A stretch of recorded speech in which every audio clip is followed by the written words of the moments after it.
ഒരു റോമൻ പടത്തലവൻ്റെ പുത്രനായ ഗീവർഗീസ് AD 283 കപ്പത്തോക്കിയിൽ ജനിച്ചു. ഒരു പ്രഭുകുമാരനായിരുന്നതുകൊണ്ട് അദ്ദേഹത്തിന് റോമ സാമ്രാജ്യത്തിൽ നല്ല സ്വാധീനശക്തി ഉണ്ടായിരുന്നു. ക്രിസ്തുമത വിരോധിയും മതമർദ്ദകനുമായിരുന്ന ഡയോക്ലിഷ്യൻ ചക്രവർത്തിയുടെ ഭരണകാലത്താണ് ഗീവർഗീസ് ജാതനായത്.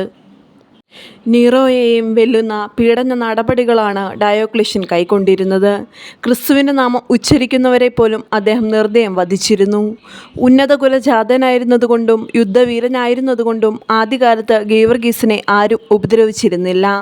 ഡയോക്ലിഷ്യൻ്റെ പട്ടാളത്തിലെ ഒരു പ്രധാന ഉദ്യോഗസ്ഥനായിരുന്നതുമൂലം ഗീവർഗീസിനോട് നേരിട്ട് എതിർക്കാൻ പലരും ഭയപ്പെട്ടിരുന്നു. ആഭിജാത്യം, പുരുഷ സൗന്ദര്യം, ധീരത, ബുദ്ധിശക്തി, ഹൃദയവിശാലത, ആജ്ഞാശക്തി ഇവയെല്ലാം ഒത്തിണങ്ങിയിരുന്ന ഈ യുവധീരൻ്റെ കീർത്തി റോമാ സാമ്രാജ്യത്തിലെമ്പാടും അക്കാലത്തു തന്നെ പ്രചരിച്ചിരുന്നു. തൻ്റെ സ്വാധീനബലം ഉപയോഗിച്ച് അദ്ദേഹം ക്രിസ്ത്യാനികളെ പീഡനങ്ങളിൽ നിന്നും രക്ഷിച്ചിരുന്നു. അക്കാലത്ത് റോമാ സാമ്രാജ്യത്തിലെ ക്രൈസ്തവരുടെ കാവൽ പിതാവായിട്ടാണ് ഗീവർഗീസ് പ്രകീർത്തിക്കപ്പെട്ടിരുന്നത്.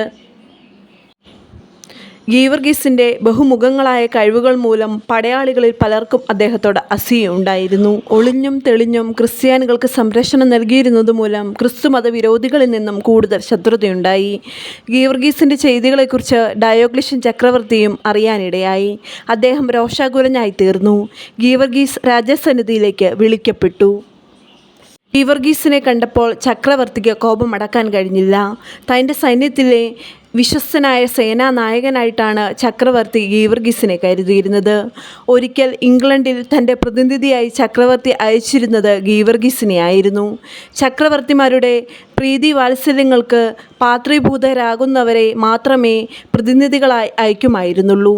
20 വയസ്സ് പോലും പൂർത്തിയാകും മുമ്പ് ഒരു യുവാവിന് ചക്രവർത്തിയുടെ പ്രാതിനിധ്യം വഹിക്കാൻ കഴിഞ്ഞുവെന്നത് ആരെയാണ് അത്ഭുതപ്പെടുത്താത്തതും.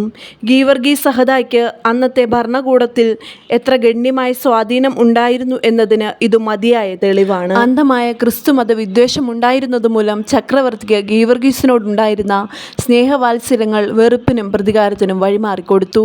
കാലാകാലങ്ങളായി നാം പൂജിച്ചാരാധിച്ചു വരുന്ന നമ്മുടെ കുലദൈവങ്ങളെ നീ തള്ളിപ്പറയുന്നുവെന്നും മരിച്ചുയർത്തെഴുന്നേറ്റു എന്നറിയപ്പെടുന്ന ആ നസറത്തിലെ തച്ചനെ നീ രക്ഷിതാവായി സ്വീകരിച്ചുവെന്നും കേൾക്കുന്നത് ശരിയോ? ഇടിമുഴങ്ങുന്ന സ്വരത്തിൽ ചക്രവർത്തി ഗീവർഗീസിനോട് ചോദിച്ചു. അതേ തിരുമേനി, ജീവനില്ലാത്ത റോമായിലെ കുലദൈവങ്ങളെ ഞാൻ ആരാധിക്കുകയില്ല. ലോകരക്ഷിതാവായ ക്രിസ്തുനാഥൻ്റെ എളിയ ദാസൻ തന്നെയാണ് ഞാൻ.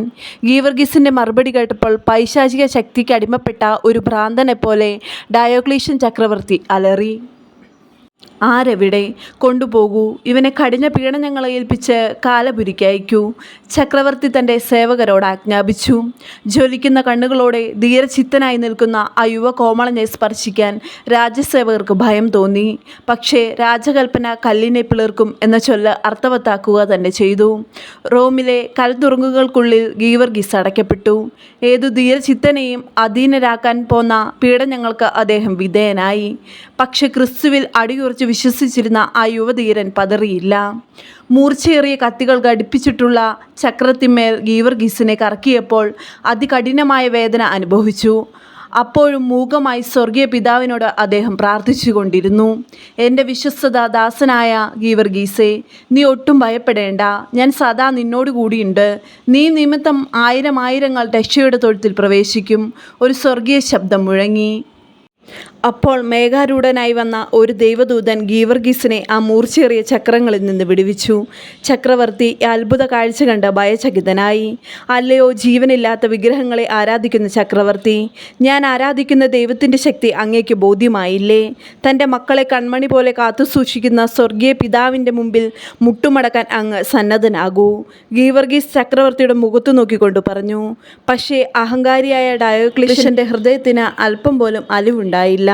ഈ സംഭവം അവിടെ സന്നിഹിതനായിരുന്ന പലരുടെയും ഹൃദയങ്ങളെ സ്പർശിച്ചു. പ്രഭുക്കന്മാരും സൈനിക ഉദ്യോഗസ്ഥന്മാരുൾപ്പെടെ നിരവധി ആളുകൾ അപ്പോൾ തന്നെ ക്രിസ്തുവിനെ രക്ഷിതാവായി സ്വീകരിച്ചു. ഗീവർഗീസ് സഹദ മൂലം അന്ന് ക്രിസ്തുമാർഗം സ്വീകരിച്ചവരെല്ലാം രക്തസാക്ഷി മരണം പ്രാപിക്കുകയുണ്ടായി.